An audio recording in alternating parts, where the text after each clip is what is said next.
নমস্কার বন্ধুরা, কেমন আছো? আশা করি খুব ভালো আছো। আমরাও বেশ ভালো আছি। তো আজকের ভিডিওটা বাড়ি থেকে শুরু করলাম, মানে বাপের বাড়ি থেকে। তো দেখো, আমি আর আমার মা বেরিয়ে পড়েছি আমার সেকেন্ড ডক্টর চেকআপের জন্য। মানে আমি তো দুটো হসপিটাল কাট করেছি, তো সেইখানে সেকেন্ড হসপিটাল মানে বীরেন বোস, তোমরা হয়তো চিনবে না, যারা ব্যারাকপুরে থাকো তারা হয়তো চিনবে। তো সেই হসপিটালে আমি চেকআপে গেছিলাম। তো সেখানে সেরকম কিছু হয়নি, রিপোর্ট দিয়েছে, মানে টেস্ট করতে দিয়েছে, বাস অত অবধি। তবে তো বাড়িতে চলে এলাম। বাড়িতে এসে দেখো চিকেন হচ্ছে। আমি যেহেতু বাপের বাড়িতে এসেছি, তো মা চিকেন নিয়ে এসেছো, চিকেন হচ্ছে, আর এদিকে পটল ভাজা, আর আমার মার জন্য উচ্ছে ভাজা হচ্ছে। তো সেখানে মানে যেখানে হসপিটালে আমরা গেছিলাম, সেই হসপিটালে না মানে অনেক প্রেগনেন্ট মহিলারা তো যায়, তো সেই কারণে সেখানে জাস্ট নর্মাল জাস্ট চেক করে ছেড়ে দেয়। তো তাও যেহেতু কাট করতে হবে, সেই কারণেই যাওয়া ওই হসপিটালটায়। আর আমার মেইন যে ডক্টর, তো সেই ডক্টরের যে কী বলেছে সেই ডক্টর, সেটাও তোমাদের সাথে আমি আগেই শেয়ার করেছি। তো চলো এবার, তো তারপরে দুপুরবেলা খাওয়া দাওয়া করে রেস্ট নিয়ে আবার বাড়ির দিকে রওনা দিলাম। দেখো বোন আর আমি বেরিয়ে পড়েছি। আর এটা দেখতে পাচ্ছ আমাদের সেই বিখ্যাত ব্যারাকপুরের কালী ঠাকুরের মন্দির। তো বোন তো দোকান খুলবে, সেই কারণে ও চলে এসছে ওর দোকানে। আর এই দেখো, আমি তোমাদেরকে মন্দিরটা একটু জুম করে দেখাচ্ছি। কারণ কি, আমি তো সবাই বলে যে কালী ঠাকুরের মুখ দেখতে নেই, কিন্তু আমি এটা মানি না। আমার ঘরেও কালী ঠাকুর আছে। তো ঘুম থেকে উঠলে ঠাকুরের মুখ তো অবশ্যই দর্শন করতে হয়। আর ঠাকুর ভগবান মাই হয়। তো সেই কারণে আমি তাও কাছে যাই না, কিন্তু দূর থেকে তোমাদেরকে দেখালাম। আর দেখো দোকান খুলে ফেলেছে এর মধ্যেই। আর আমি তোমাদেরকে দোকানটা একটু ঘুরিয়ে দেখাচ্ছি, দেখো। তো তারপরে আমি বাড়ির দিকে রওনা দেব। আর দেখো বাড়িতে চলে এসেছি। এসেই আগে ফ্রেশ হয়ে আমি আটা মাখতে বসে পড়েছি। আর ওদিকে টিভিটা চালিয়ে নিয়েছি, টিভি দেখে দেখে আটা মাখিয়ে দিচ্ছি। আর তোমরা হয়তো ভাবছো আমি খাটে বসে কেন আটা মাখছি। কারণটা হলো, মানে এই অবস্থায় আমি নিচে বসে বেশি প্রেশার দিতে পারি না। তো সেই কারণে আমি খাটে বসে, মানে আমার খুব সুবিধা হয় আটা মাখতে। তো আমি তাই জন্য খাটে বসে আটা মেখে নিই।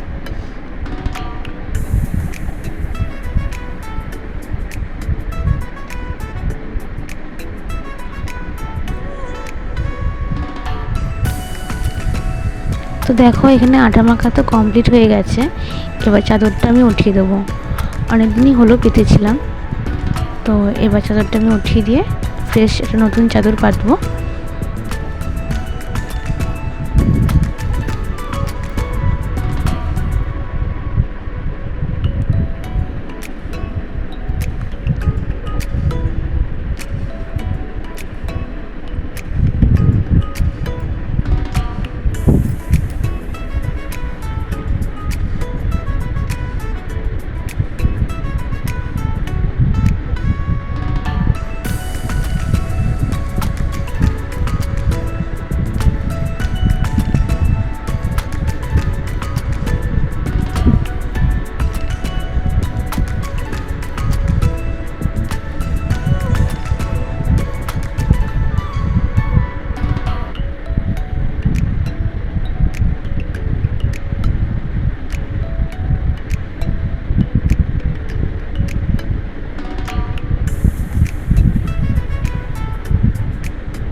দেখো একটা জিনিস, এই কভার পরাতে পরাতে কোল বালিশের কভারটা যখনই আমি পরাতে নিই, মানে এই সেটের, তখনই না ওই যে মানে কভারের যে একটা সুতো, মানে যেটার মধ্যে ভরি দড়িটা, সেই দড়িটা না বারবার ঢুকে যায়।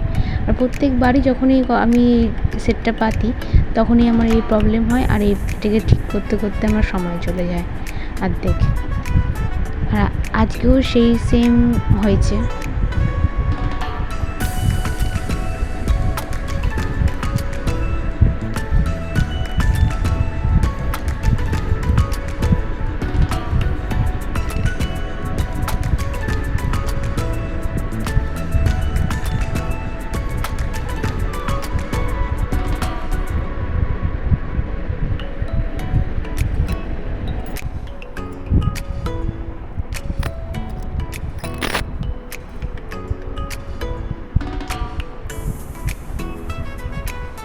আটা মেখে রেডি তো করে রেখেছিলাম, তো এবার রুটি করে নেব।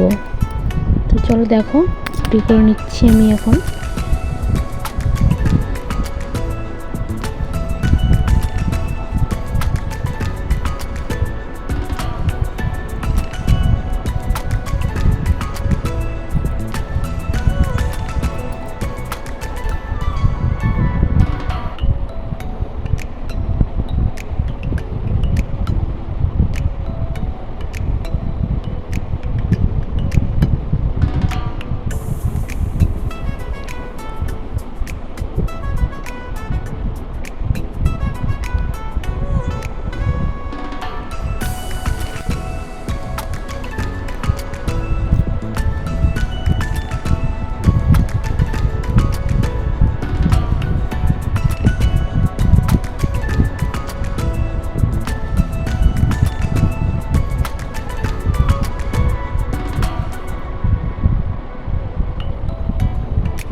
আর জানো তো বন্ধুরা, রুটি করতে করতে আমার প্রচণ্ড পরিমাণে খিদে পেয়ে গেছিলো।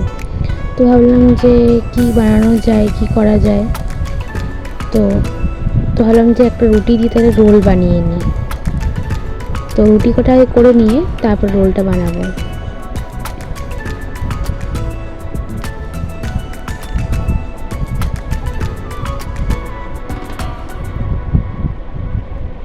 দেখো রুটি করা তো আমার হয়েই এসেছে।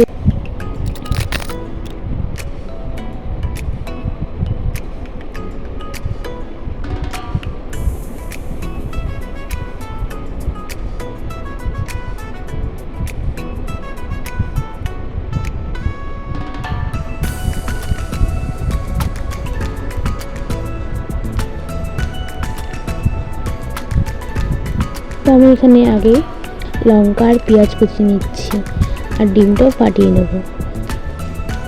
কোনো শশা ছিল না, তো সেই কারণে পেঁয়াজ দিয়েই খেয়ে নেবো। খিদে পেয়েছে তো তো কী করবো, তার জন্য পেঁয়াজ দিয়ে রোল বানিয়ে খেয়ে নেবো। দেখো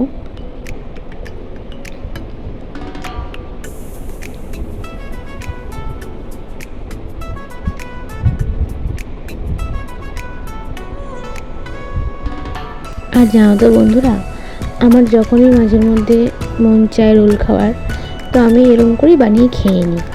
আমার আর দোকানে যেতে লাগে না, যেহেতু আমি নিজেই পারি বানাতে। তো এরকম করেই বানিয়ে খেয়ে নিই। কখনো শশা থাকলে তো আরও ভালো, শশা দিয়ে বানিয়ে খেয়ে নিই। আর শশা না থাকলে তখন পেঁয়াজ দিয়ে খেয়ে নিই। তো দেখতে থাকো কীভাবে আমি রোলটা বানাচ্ছি ঘরের মধ্যেই।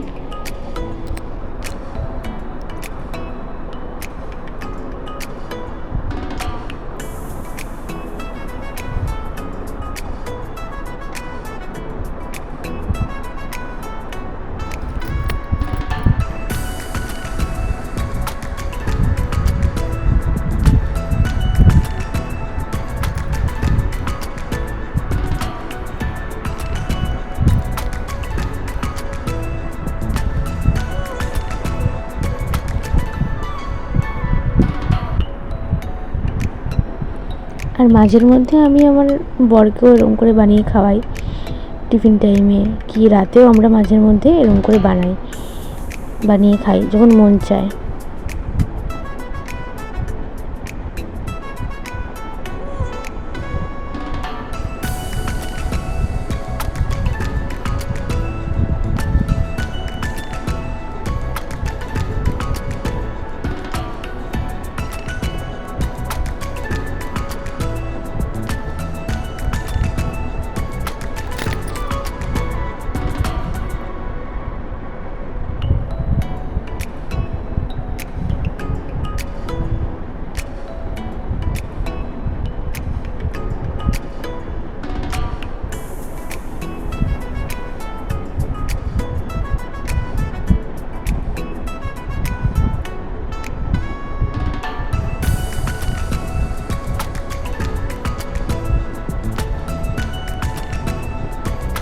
তো আমি এখানে একটু বিট নুন আর গোলমরিচ আর একটু চাট মশলা দিয়ে নেব এই পেঁয়াজ আর লঙ্কা কুচির মধ্যে দিয়ে ভালো করে একটু মিশিয়ে নিয়ে তারপরে রুটির মধ্যে দিয়ে দেবো।